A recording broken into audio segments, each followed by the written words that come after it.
करते हैं अपने किचन की। किचन में क्या करना चाहिए? किचन में जैसे कि हम लोग बर्तन धुलते हैं या कुछ भी, मतलब हाथ धुल लिए, बर्तन धुल लिए, अगर आपका किचन का और बेसिन का एक ही है किचन में, तो आप उस किचन में खाना खा लिए तो आप नहीं है कोई ऑप्शन कि आपके आंगन में या साइड में कोई भी वॉश बेसिन नहीं है, तो आप हाथ वहाँ पे धुल सकते हो। अब नहीं है तो कुछ तो करना पड़ेगा ना, हाथ तो धुलना पड़ेगा। अब आप गिलास ले लेके बाहर कितनी बार जाओगे, तो आप वहाँ पर हाथ धुल सकते हैं। लेकिन कुछ लोगों की आदत क्या होती है ना, खाना खाने के बाद गरारा करते हैं, उसके बाद थूक देते हैं बेसिन में। कभी आपने देखा कई सारे लोगों की आदत में ये होता है कि वहीं पे अपना हाथ वाथ ऐसे करके सारा जूठा निकाल के वहीं पे कुल्ला उल्ला करके साफ़ सूफ करके चल लेते हैं, तो ये काम नहीं करना चाहिए। दूसरी बात, जब हम बर्तन धुलें, जैसे कि कई लोगों के यहाँ क्या होता है बेसिन में ही धुल लेते हैं, तो अच्छी बात है, धुल लेते हैं तो कोई वो नहीं है। अगर अलग धुलने का है तो ठीक है। अगर किचन के अंदर वाली बेसिन में आप धुल रहे हो तो आप पानी लगातार चलाए रहो। ये नहीं है कि आप पानी बंद कर दिए बर्तन धुल के, फिर जितना आपका काम था आपने निपटा के और छोड़ दिया उसको। नहीं, उसको धुलिए। जितना भी जूठा है आप इतना प्रेशर मारिए पानी का कि वो बाहर निकल जाए। क्योंकि जब हम किचन में काम करते हैं, कोई चीज़ उबाले, गर्म किए, पानी निकला, उसको भी बेसिन में ही डाल दिए तो कीड़े मकोड़े मर जाते हैं। तो अगर हम जानबूझ के कर रहे हैं तो उसका हमें पाप लगता है। लेकिन अब हम नाली में तो देखने नहीं जा रहे हैं, क्योंकि हम डायरेक्टली नाली में कुछ डालने भी नहीं जा रहे हैं, देखने भी नहीं जा रहे हैं, तो बिन जाने तो बहुत सारा कुछ हो जाता है। लेकिन हम जानबूझ के तो किसी को नहीं मार सकते ना, तो किचन में इतना ध्यान रखना चाहिए। और मेरी एक टिप्स ये है कि आप घर की साफ़ सफाई, जैसे लोग होते हैं ना घर की हफ्ते में एक दिन तो साफ़ सफाई करते ही करते हैं, तो आप कोशिश करिए कि जाले मारने की, कोना वोना साफ़ करने की, या बहुत दिन से कूड़ा पड़ा है तो आप शनिवार का दिन का ही चुनाव करिए। शनिवार के दिन सफाई जाला वाला मारना अच्छा माना जाता है, तो आप शनिवार के दिन जाले वाले का काम कर सकती हैं। लेकिन अगर हमारे घर की औरतें हैं, बाल मतलब सिंदूर लगाना हो गया, तो अच्छे से तैयार होना, घर के कपड़े की तह बनाना, सजाना संवारना, खुद सजना संवरना, सिंदूर, रंग, ये सारी चीज़ें, नेल पेंट वगैरह, तो आप शुक्रवार के दिन करते हैं तो हमारे मतलब घर में कहते हैं ना सौभाग्य भी आता है, पति की बरकत होती है और हमारा सुहाग भी बढ़ता है, उसकी तरक्की होती है। तो ये शुक्रवार के दिन के लिए बहुत अच्छा माना जाता है। और एक टिप और है कि जैसे शाम के सुबह में आप झाड़ू लगाते हैं, घर में सबके लग ही जाता है, लेकिन शाम को घर में झाड़ू नहीं लगानी चाहिए। उसका ये रीज़न नहीं है कि ये हो जाएगा वो हो जाएगा, हाँ, बरकत नहीं आती है शाम को झाड़ू लगाने में। शाम का मतलब घर का मतलब है, घर का मतलब ये नहीं है कि आप पूरे घर में झाड़ू नहीं। अगर आप पर्टिकुलर कोई रूम है जिसमें बच्चे हैं, छोटे भाई बच्चे का रूम क्या होता है, गंदा होता ही है, तो आप अगर शाम को लगा भी लिए तो वो कूड़ा आप बाहर मत डालिए, डस्टबिन में बांध के किसी पन्नी में या किसी चीज़ में डाल के एक कोने में साइड में अंदर ही रख लीजिए। लेकिन पूरे घर में झाड़ू नहीं, खासकर उस बेडरूम में नहीं लगाना जिस बेडरूम में घर के सारे सदस्य महीने में एक बार, 10 दिन में, हफ्ते में एक जगह इकट्ठा होते हैं। ठीक है, घर का एक हिस्सा ऐसा होता है जहाँ की लोग ज़्यादा से ज़्यादा टाइम बिताते हैं। घर के बुज़ुर्ग हों, घर के बड़े लोग हों, या हम ही लोग हैं, सब बैठ के, कोई नात रिश्तेदार आ गया, कोई भी आ गया, जिस घर में हम ज़्यादा वक्त जिस जगह पे बिताते हैं वहाँ से हमें चौखट से झाड़ू नहीं, घर की लॉबी में कभी नहीं लगानी चाहिए शाम के समय झाड़ू। घर की मतलब आंगन जो होता है ना, लॉबी आंगन, उसमें नहीं लगाना चाहिए शाम के समय झाड़ू। अगर आप एक रूम कोई गंदा है तो आप उसमें झाड़ू लगाइए और उसको बांध के एक कोने में रख दीजिए, सुबह आप डस्टबिन में उठा के डाल दीजिए। कोशिश करें ना लगाएं, पर ऐसा हो नहीं पाता है ना, क्योंकि जिनके घर में बच्चे होंगे उनको पता ही होगा बहुत गंदगी होती है। गंदगी में इंसान पैर में लग रहा है, कुछ लग गया, कुछ तोड़ फोड़ के पेंसिल का नोक, इधर उधर की चीज़ें गिरा पड़ा ही देते हैं।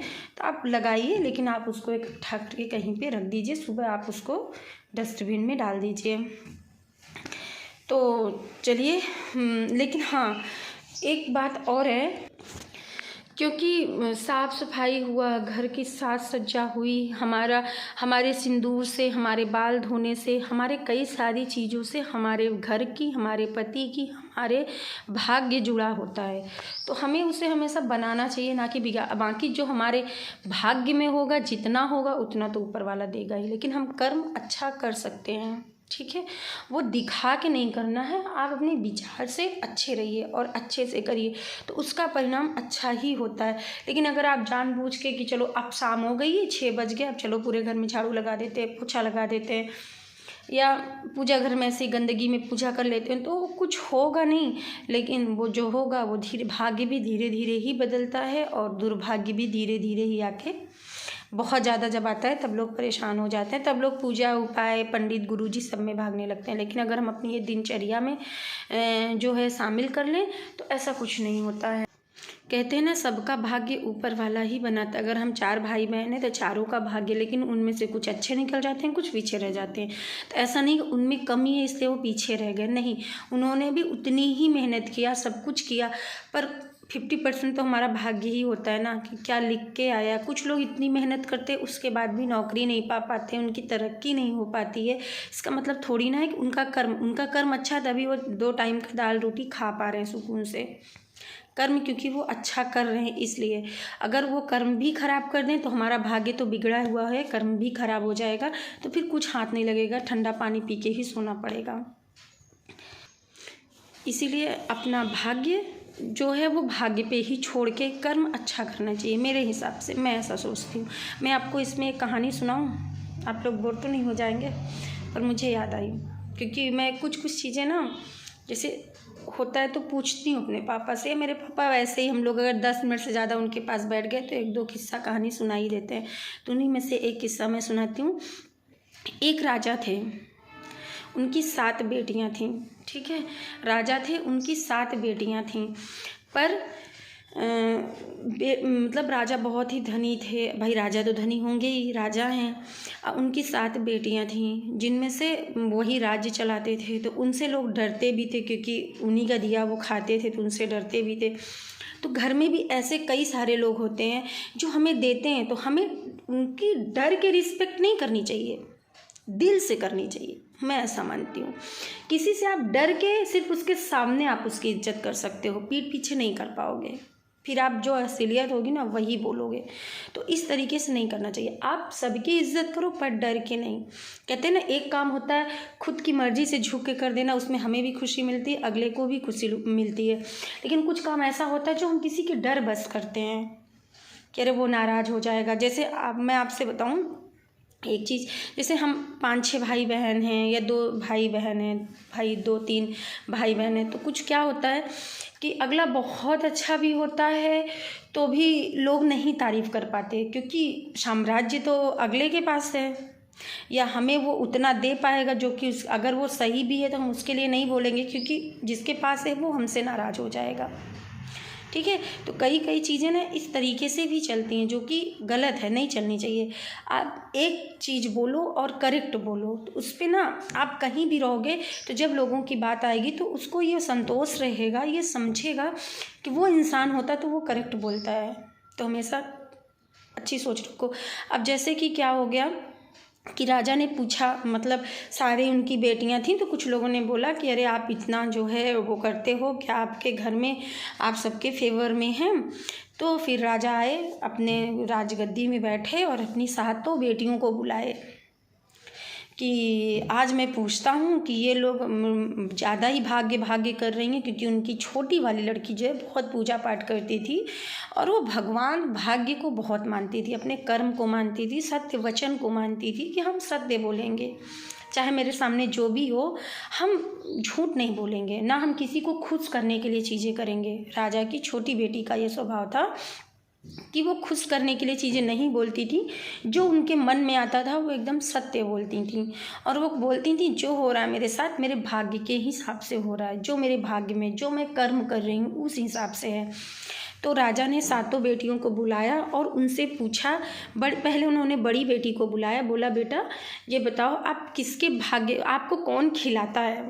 तो बोले पिताजी आप, मैं तो आपकी वजह से हूँ, आप मुझे खिलाते हो। तो उन्होंने कहा ठीक है। दूसरी बेटी को बुलाया, उन्होंने भी डर के मारे, भाई अब सच नहीं बोल सकता कोई भी, उन्होंने भी कहा कि पिताजी मैं तो आपका दिया खाती हूँ। ऐसे करके जब 7वीं बेटी को बुलाया गया तो 7वीं बेटी ने कहा पिताजी मैं आपकी बेटी हूँ, मैं अपने भाग्य से पैदा हुई हूँ, मैं अपने भाग्य का खाती हूँ, मैं आपका नहीं खाती। आप मुझे खिला भी नहीं सकते हैं, क्योंकि जिसके जो भाग्य में होता है वो वही खाता है। पर आप एक जरिया हो। खाती मैं अपने भाग्य से हूँ, आई मैं अपने भाग्य से हूँ। यहाँ का दाना पानी मुझे बदा था, आपका दिया हुआ खाना मुझे बदा था, लेकिन मैं खाती अपने भाग्य का हूँ, आपका नहीं खाती। तो राजा ने कहा, सारी बेटियों ने मेरे फेवर में बोला कि हाँ पिताजी मैं आपका खाती हूँ, उन्होंने मुझे श्रेय दिया, मेरा एहसान माना। पर ये मेरी छोटी बेटी बोल रही है कि वो आई भी अपने भाग्य से है। भाई उसका भाग्य था आपकी बेटी बन के आना, तो अपने भाग्य से ही तो आई, नहीं तो ना आती। कई सारे लोगों का क्या होता है कि बच्चे होते ही नहीं, कितनी पूजा पाठ करवाते हैं, सब कुछ करवाते हैं, नहीं होता है, क्योंकि उनके भाग्य में बच्चे होते नहीं हैं। ये बेटियां नहीं होती हैं, बेटा नहीं होता। तो अगर कोई चीज़ आया है तो वो भाग्य से ही आया है। तो उन्होंने कहा, बेटा पिताजी मैं अपने भाग्य का खाती हूँ। पिताजी के स्वाभिमान में बड़ी चोट पहुँची। पिताजी ने कहा, ठीक है तू अपने भाग्य का खाती है, अब तू कर ले अपने भाग्य से जो तुझे करना हो। अपने मन में उन्होंने ये संकल्प लिया कि मैं इसकी शादी ऐसे लड़के से करूँगी, फिर मैं इससे पूछूंगा कि भाग्य क्या होता है। उन्होंने कहा, मैं इसकी शादी ऐसे जगह करूँगा, फिर मैं इससे पूछूंगा कि इसका मतलब कहाँ गया इसका भाग्य, किसके भाग्य से ये खा रही है। राजा ने अपनी 6 बेटियों की शादी बढ़िया बढ़िया राजकुमार के साथ किया। बहुत राजाओं के यहाँ शादी किया, सब कुछ किए, लेकिन बड़ी बेटी की शादी वो लकड़हारे के साथ कर दिए। वो जंगल में रहता था, लकड़ी काटता था, और वो शारीरिक रूप से बहुत ही बीमार था। ये मैं भाग्य की, आप लोग ये मत सोचिए कहानी है, पर ये हर प्रश्न का जवाब भी है कि भाग्य होता क्या है, कर्म क्या होता है। इसमें दोनों हैं, कर्म भी है और भाग्य भी है। तो हमें कर्म से कितनी चीज़ें मिलती हैं, भाग्य से, ये दोनों ही यहाँ पर हैं। तो उन्होंने क्या किया, एक लकड़हारे के यहाँ गए और अपनी बेटी की शादी कर दी है, जिसमें से वो लकड़हारा एक तो शारीरिक रूप से अंगुल पंगुल था, लंगड़ा लूला था। दूसरा उसके चेहरे में बहुत सारी मतलब जैसे होते ना चर्म रोग टाइप ऐसी बीमारियां थीं उसको। और वो एक गरीब था, लकड़ी काट के किसी तरीके से अपना जंगल में गुजारा बस्तारा करता था। अपनी छोटी बेटी की शादी वो उसी के साथ कर दी। बाकी 6 लड़कियों की शादी उन्होंने एकदम बड़े घराने में राजाओं के यहाँ कर दिया, राजकुमारों के साथ। ठीक है, छोटी बेटी चली गई, बोली पिताजी अगर मेरी शादी यहाँ पर हो रही तो ये भी मेरा भाग्य है, और मैंने इतने अच्छे अच्छे कर्म किए, हो सकता है ये भी मेरा इन्हीं कर्मों में एक फल है। खुशी खुशी वो अपने पिता के घर से, राजा के घर से बेटी विदा हो गई। बेटी गई जंगल में रहने लगी। अब पति तो उसका बीमार था, लंगड़ा लूला था, उसको ठीक से दिखाई भी नहीं देता था। लेकिन वो बेटी गई पति के घर में और उसी जंगल में कुटिया बना के रहने लगी अपने पति के साथ। पति के साथ लकड़ी काटती थी और जो है उसी में अपना गुजारा बस्तारा खाना पीना करती थी। फिर वो दूध लेती थी, कुछ दूध वो लोग पी लेते थे, कुछ दूध बच जाता था। तो अपने पति से बोलती है कि स्वामी ये दूध तो बच जाता है, मैं इसका क्या करूं। वही भाई जंगल है, जंगल में सांप बिच्छू जोगर यही सारी चीज़ रहते हैं। तो वहाँ पे नाग नागिन का जोड़ा रहता था। तो उनके बिल के पास ले जाके जो बचा हुआ दूध रहता था वो लड़की रख देती थी। राजकुमारी क्या थी, राजा की बेटी थी, वो राजकुमारी थी ही नहीं उस समय पे, क्योंकि अगर वो राजकुमारी होती तो उसकी शादी किसी राजकुमार के साथ ही होती। तो बचा हुआ दूध वो जो है वहाँ पे रख देती बिल के पास। नाग नागिन आते थे, दूध को पी लेते थे। क्योंकि दान, कुछ लोग बड़े लोग होते हैं तो बड़े लोगों की तरह दान करते हैं, तो उनका दान दिखता है तो लोग उनकी प्रशंसा करते हैं, एक लोग से दूसरे लोग पे, दूसरे लोग से तीसरे लोग पे।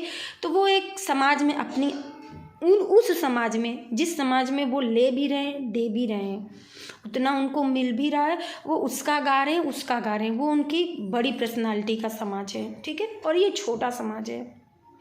ये समाज कहाँ तक सिमट जाता है, दूध से, खाना से, चावल से, गेहूं से, दान में।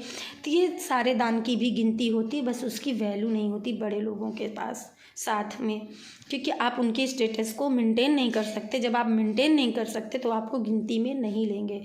तो ये क्योंकि वो जो राजा थे उनका स्टेटस कुछ और था, तो अपना चल लिए। छोटी बेटी का स्टेटस यही था कि वो दूध से, खाना से, अन्न से, श्रम करके, किसी का काम करके इस तरीके से अपना दान करती थी। पर उसकी भी दान की बहुत बड़ी वैल्यू थी। वो लोग नहीं समझ पाए, इसलिए लकड़हारे के साथ शादी कर दिए, लेकिन उसको भी समझ में आ रहा था, उसके भाग्य को भी समझ में आ रहा था। तो नाग नागिन को वो दूध पिला देती थी रोज़ का रोज़। एक दिन नाग नागिन देखे, बोले अपने नाग जी अपने नागिन से बोले कि ऐसी बात है, ये बहुत गरीब है पर ये बहुत मतलब अच्छी है, इसकी आत्मा बहुत अच्छी है। देखिए दूध लेती है तो कुछ दूध हमें पिला देती है, कुछ दूध खुद पी ले, क्योंकि हमें भी दूध की ज़रूरत है, हमें भी पसंद है, तो कुछ दूध हमारे तरफ रख देती है, कुछ दूध वो दोनों, और नाग नागिन लोगों को नुकसान नहीं पहुंचाते थे।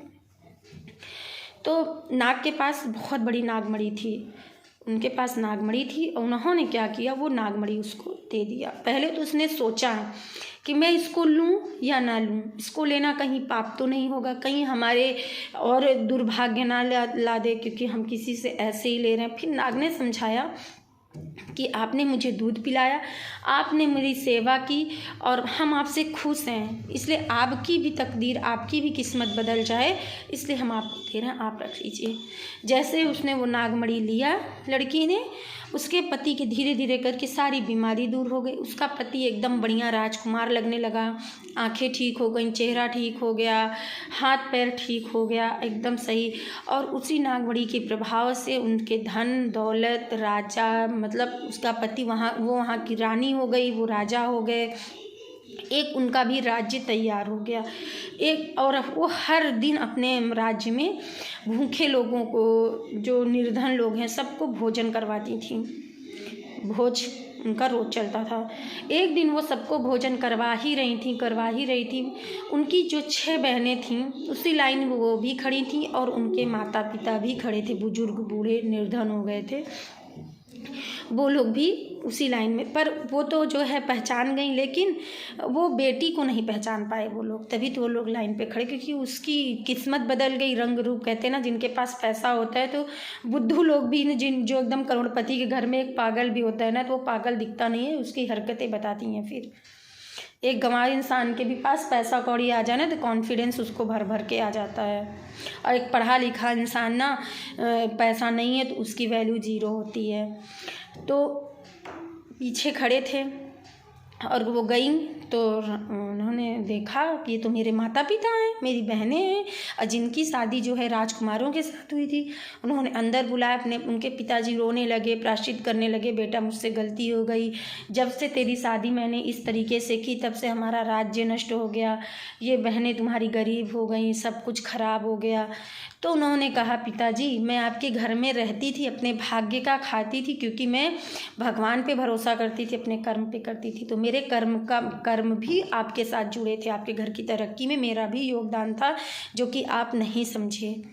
क्योंकि हर बेटी जो है ना, वो अपने मायके रहती है तो भी वो कोशिश करती है कि मैं अच्छा से अच्छा काम करूं, जिससे मेरी वजह से मेरे घर में कोई परेशानी ना आए, ना तो गरीबी जैसी है, ना तो वैसी कोई परेशानी है जिससे हमारे माँ बाप को मुंह छुपाना पड़े।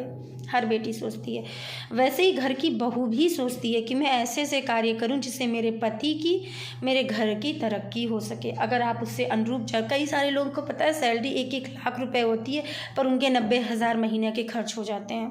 कहने की नौकरी होती है, पर उसका रीज़न यही है। तो आप सारे लोग, पूरे घर परिवार के लोग अच्छे ही काम कर रहे हो, कोई गलत काम नहीं हो रहा, सारा काम आपका एकदम सही ढंग से हो रहा है। सुबह उठना, जागना, रात की पूजा, सेवा सत्कार, दान पुण्य, यज्ञ, पूजा, कथा, सब कुछ हो रहा है। उसके बाद भी अगर आपके साथ, या तो आपके घर में वास्तु दोष है तब ये सारी चीज़ें, या पितरों का जो है दोष है तो हो रहा है। बाकी अगर इन दोनों का दोष नहीं है तो फिर आप अपने कर्म पे ध्यान डालिए और आप तरक्की कर जाओगे। तो अगर मेरी ये वीडियो आपको अच्छी लगी हो तो प्लीज़ इसको लाइक शेयर एंड सब्सक्राइब करिएगा। जय हनुमान, जय भोलेनाथ की।